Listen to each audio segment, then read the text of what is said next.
Hey everyone, it's Lexie. In today's video, I'm going to be sharing with you all the books that I ended up reading in the month of August. It's crazy to think this summer is over now. I start after Labor Day and it's just crazy. This summer just flew by. It was really crazy, but August ended up being a really good reading month for me. So I read a total of 7 books, so I'm kind of cherishing that now because, like I said, I'm going into my last year of my master's, so I probably won't be reading 7 books a month. So I've kind of took advantage of this time while it lasts. So for the majority of all the books that I read here, I really enjoyed. There was 1, 2, 3, 4 books that I gave 5 out of 5 stars. So you can see, like, it was just a really good, I enjoyed a lot of the books that I read. So a lot of the books that I mentioned here, I do have kind of spoiler-free reviews if you want to go check those out. I'll link them up in the cards and down below, so if you want to know more about how I felt about the book, and I go into a little bit more detail about it, so you can go check those out. So without further ado, let's get started. So this was a book that I've had on my shelf for a while now, and I do not understand why it took me so long to read it. Like, I was memorized from the first page, and it is The Night Circus by Erin Morgenstern. I've heard so many great things about this, but for some reason I just never really ended up picking it up until now, and I was memorized. I finished this book in a matter of like maybe a couple days, and it's just really amazing. Like, it was 5 out of 5 stars. Just the imagery of like the circus and just how everything's described, like the food, like I could taste the food, and I loved kind of the historical aspect too. It takes place kind of in the mid to late 1800s, and it was just so good. I was engaged right basically from the first chapter. And for those of you who don't know, this kind of follows a story of 2 people. There's, I can only forget their names, Celia and Marco, who were kind of like raised really early on in their life to kind of fight.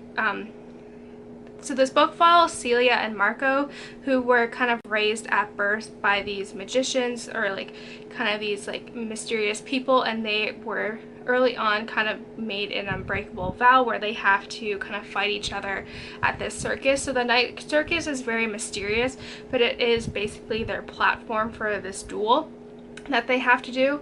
And so the circus is really neat. It will come out of nowhere. It's only like you can only attend it during night, and then it'll disappear after so many days. But it was just really intense. Like, this book was just so good. Like, just the imagery in here and just the atmosphere of this book was just amazing. It was so good. Like, I cannot stress it even like enough. Like, it was just amazing, and I grew really attached to Celia. I thought she was just a really unique like character, and just kind of all the twists and turns. And there's like a couple storylines in here that you don't really understand how they're all connected, but the author does a really good job of kind of weaving them in seamlessly, and it was just really good. So if you haven't read this, like, I highly recommend you pick it up, like if you're hesitant like I was too, but it was amazing. So if you want to know more about it, go check out my review that I linked down below and in the cards, like, because I go into a little bit more detail, but it was just amazing. So next, I then read Against the Tide by Elizabeth Camden, and I saw this book on Amazon and it seemed really interesting, but it follows a girl kind of named Lydia who kind of is an interpreter for the US Navy, and she ends up crossing paths with this kind of mysterious guy, and it takes place from there, like in the Boston Harbor. But like, just the concept seemed to be really interesting, but this book was just very problematic. I'll link my Goodreads review down below and I go into a little bit more details about it. But going into it, I didn't realize that this was a very Christian or like Catholic book. Which I don't mind, like, I'm respectful of all religions, but what particular I did not like about this is that like kind of the love interest in here is Alexander, and he is really pushing, like, Lydia at the beginning, she didn't really have a religion. She said like her father, like, she would just pray to the stars, and he really tried to convert her to Christianity, and he was saying like she was stupid, she needed to believe in this God. And I don't really appreciate how forceful that was, and just how that was several times in here where he's trying to convert her to Christianity, and it was just like, it was very problematic, and I just didn't really care much for the storyline overall. I gave it a 1 out of 5 stars. I would give it 0 because that's how bad it was, but you can check out my Goodreads review down below, and I kind of go into how problematic I thought it was. And then, like, I feel like just how this book in general is set up is like that's why there's a lot of problems in the world, because like of like what this character is, where he's forcing his religion onto someone else,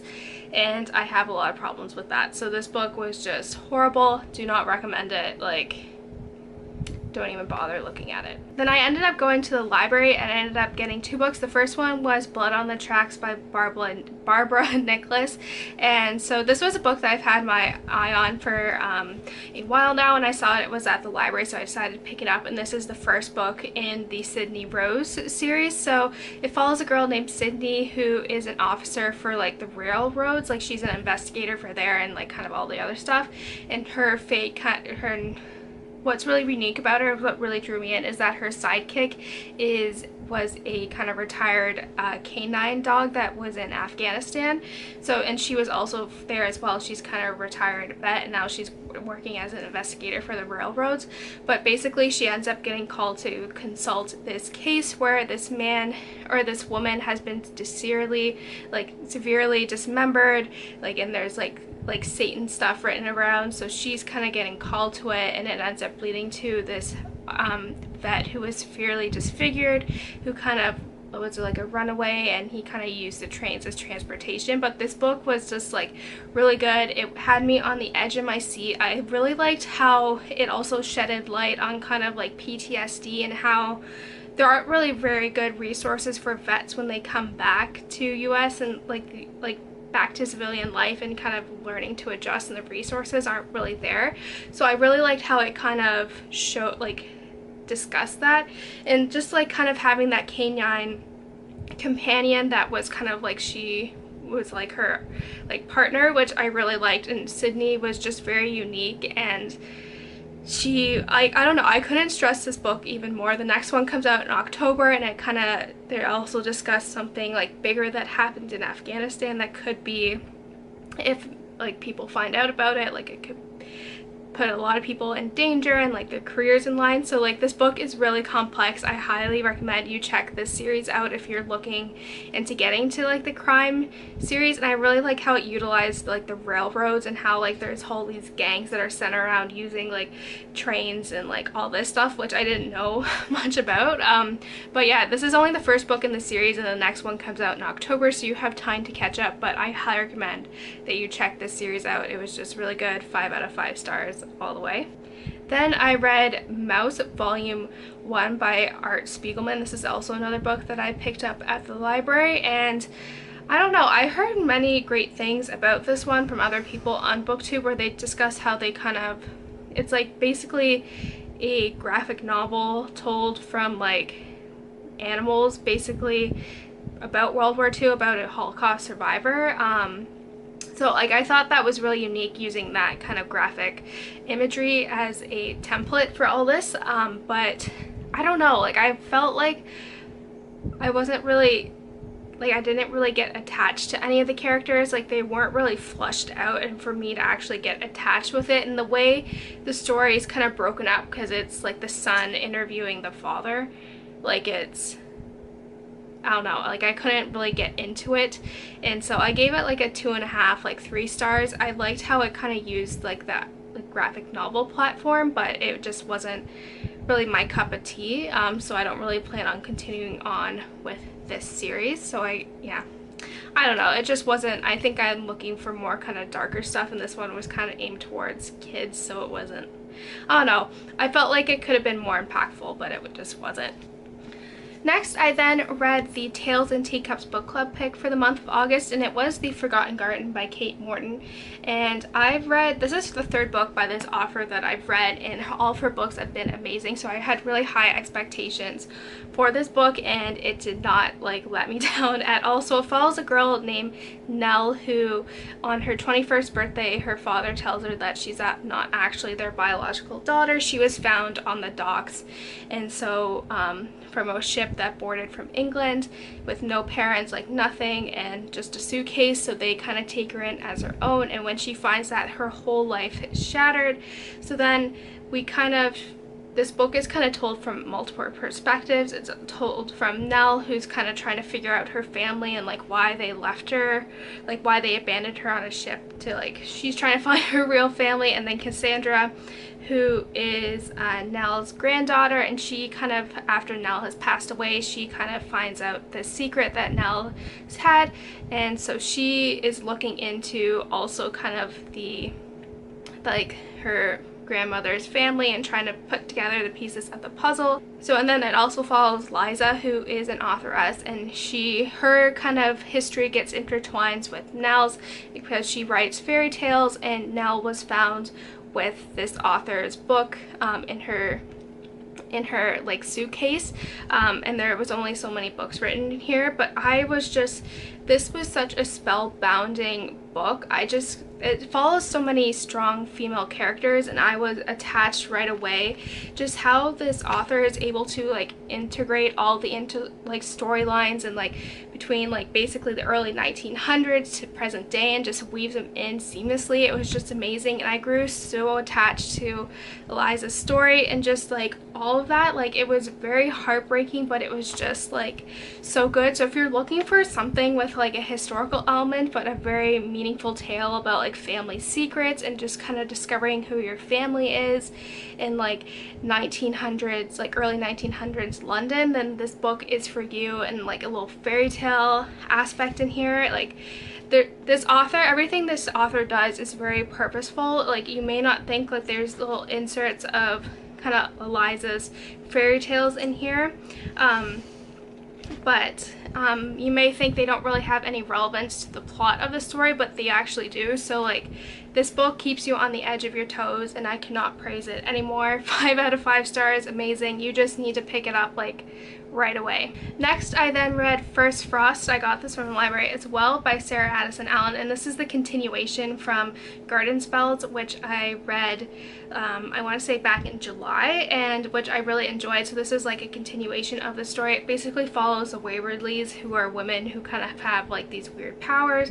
Like, Claire can make anything, and it could make you like, you know, like fall in love with someone, or it can make you like, I don't know, her like food has magical powers. Who's Sydney, who basically can like transform your hair and it could change your life. Evelyn, who is like, she will just all of a sudden and get this overwhelming need to like give you something that you may not know you need until later on. So like, they're all really unique women. So this takes place 10 years after the first one, so I'm not going to spoil anything in terms of like what happened in that one, but it kind of follows Bay, who is Sydney's daughter, who's kind of coming to terms with it. Claire's kind of having a midlife crisis, and so is Sydney. So there's a lot of drama going on. I didn't like this book as much as I did the first one, so if you really like the first one, this one isn't really necessary to read, but if you like kind of being in that unique like world with kind of like that magical fairy tale feel to it, then you know, it's okay. I gave it kind of like a 3.5 stars. It was good, but it wasn't as like, I don't know, it didn't have such a big impact on me as Garden Spells did. And there's like a sub storyline in there that I didn't think was really necessary, and it didn't really add anything to the story, so I was like, I don't know. But it was like it was kind of just a nice fluffy summer read. It didn't really have any impact on me, so I don't know. It was okay, but I would just stick with the first one. And lastly, I then read probably my most anticipated book of this year, and it was I Know a Secret by Tess Gerritsen. And this is the 12th book in the Rosalind Isle series, which is one of my, if you've been watching my channel for a while, you know this is like one of my all-time favorite series ever.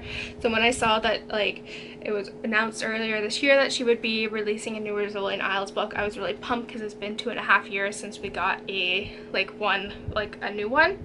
So this book follows basically Jane Rizzoli, who is a Boston homicide detective, and then Dr. Mara Isles, who is the medical examiner. And this case follows, like, they basically get introduced to, so they basically end up stumbling upon this crime scene where a young woman has been brutally murdered in her home. And basically what's unique about this crime in particular, or this murder, is that the victim's eyes have been cut out and they're in her hand. So basically that's where the story kicks off, and like I really liked kind of how complex it is. Like, going into it, you don't really understand how that first murder can be part of something bigger. Like, you don't really understand everything. The ending was such a surprise. Like, I didn't really grasp who was the killer until the very end, where it was revealed, and it was just so intense. Like, I'll read you the first line, and it's told, this part's told from the perspective of a woman named Holly, who we don't really know much about until later on. But it basically, the opening sentence is, "When I was 7 years old, I learned how important it is to cry at funerals." So, like, I don't know, like, that part just really grasped me in from the first sentence. It was just so good. A 5 out of 5. Like, as always, all her books are 5 out of 5 stars for me. This one's no different. It's just, the series just gets better and better. You don't think she can top the last one, and she does. And what's nice is we went on vacation in Boston, so I'll leave my vlog there up in the cards and down below, so you can go check that out if you want to see. But we went to Boston, and that was like one of my dreams because of this book series, where I kind of fell in love with Boston. So we ended up going there this summer, and like, so now, like, when they mention stuff like the North End or like Harvard Coop, like, I know what that is now. So I don't know, it just has me really excited, and I just love the series. I can't praise it enough. So that's it, guys. I hope you enjoyed this video. Let me know in the comments below what some of the books you've read this month are, and if you've read any of these, what you think about them. So yeah, don't forget to give this video a thumbs up, and this is gonna be like the last wrap up in my room for a bit because I'm going back to school. So yeah, I will see you guys next time in my new apartment. So bye, guys.